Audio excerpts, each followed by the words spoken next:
was my dad that actually got me into the paranormal, UFOs, and whatnot, which is kind of the genesis of me going into conspiracy and true crime, because I wanted to understand evil. And what I began to notice is in my church, I forgot what it was called.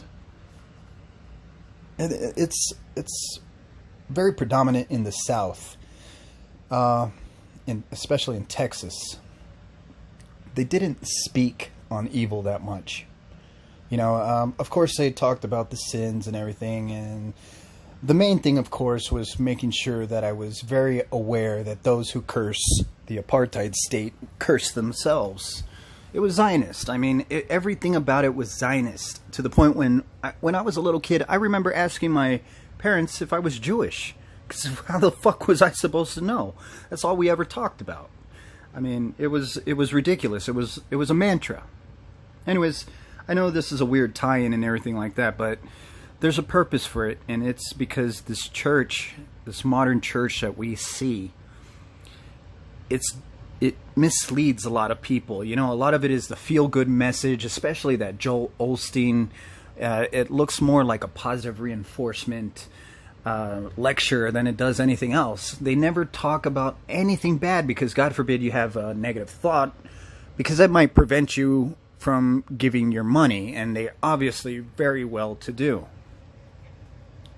Anyway, again, this might seem like a weird tie-in, but when you don't have an understanding of evil, and that was my fascination, I wanted to know what motivated these evil forces. Who was my enemy was my journey. I wanted to know who was my enemy. Because if I could understand their psychology, perhaps I could better protect myself and my eventual family. What you see is the protest that occurred in Belgium after it was pretty blatant that Marc Dutroux was connected to some high-up officials, some high-level magistrates, and those connected to the royal house of Belgium. Some of the ruling families frequented his services. It was the blackest of the black, the darkest of the dark. We're talking the murder of who knows how many children, the rape and torture, and the sale of snuff films, because it's a lucrative business to the truly demented. But I want you to see this. This is Belgium, circa 1995 or 1996.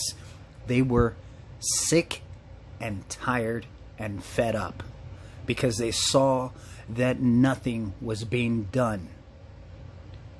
There were so many families that were missing their little girls, missing their children. And they saw that the police not only seemed to be involved, but they were definitely protecting those in high places. I want you to look at the solidarity that you see on screen. In fact, there's footage of the firemen. They actually took to the streets with the people, and they turned their fire hoses onto the courthouses in protests, almost as though they're washing away the filth that occupied the high places. Over 1 million people turned out. Look at the streets. It looks like a river of people. What do we have here in the United States? Remember the obvious Pizzagate debacle? And you know, I know I've spoken out about it as a psyop, because eventually it was turned into one. But what happened? All it took for them to undo all the momentum, as more and more was uncovered, for crying out loud, we had the emails. Allegedly, it's still suspicious to me that 33,000, I mean, that's a signal if anything else. But we still believe in the one IMDb actor that goes and pulls out a gun because he's going to investigate the whole Comet Ping Pong Pizza himself, And he fires the gun, and he has the same bullet that Oswald had, because it managed to penetrate a computer and destroy the hard drive contained within that computer,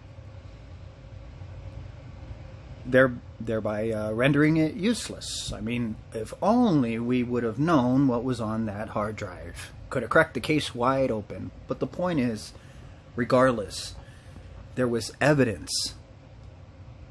I mean, tons and tons of evidence, not only from the Instagram photos of themselves, but the comments, the people displayed in the photographs.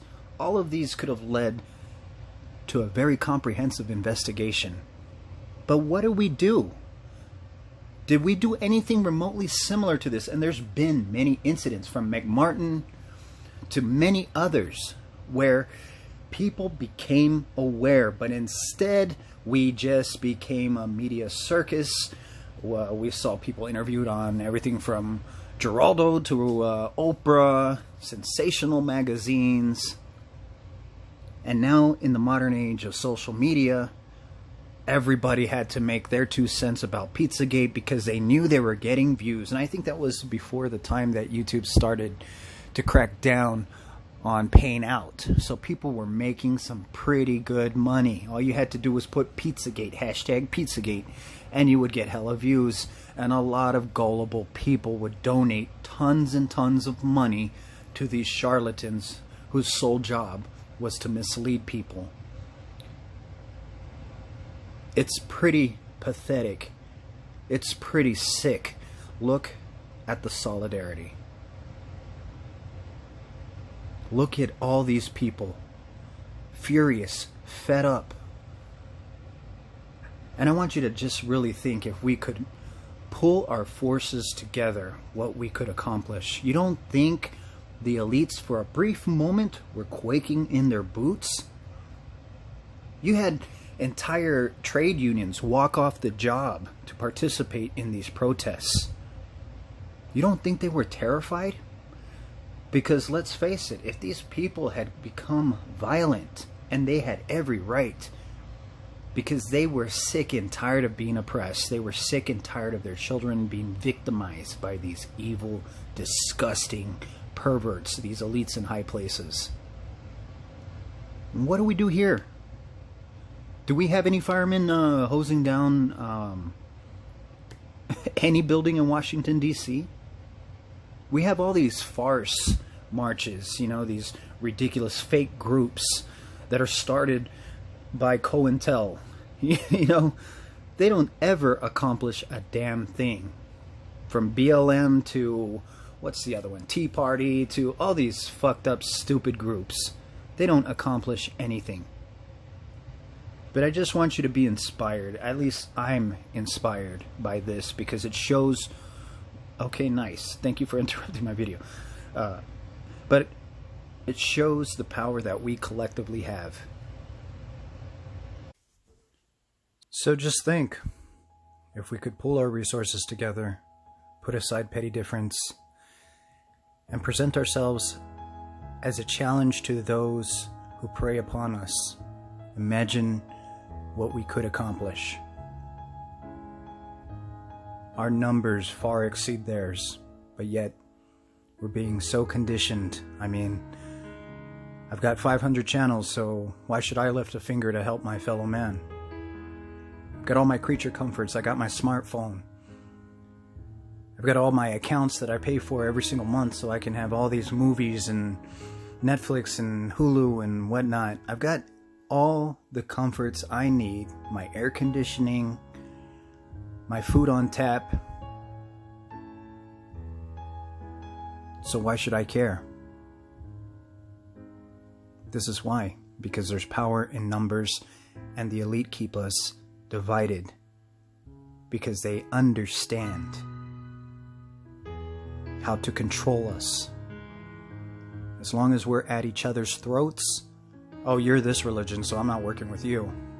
I'm Muslim, so I'm not working with you.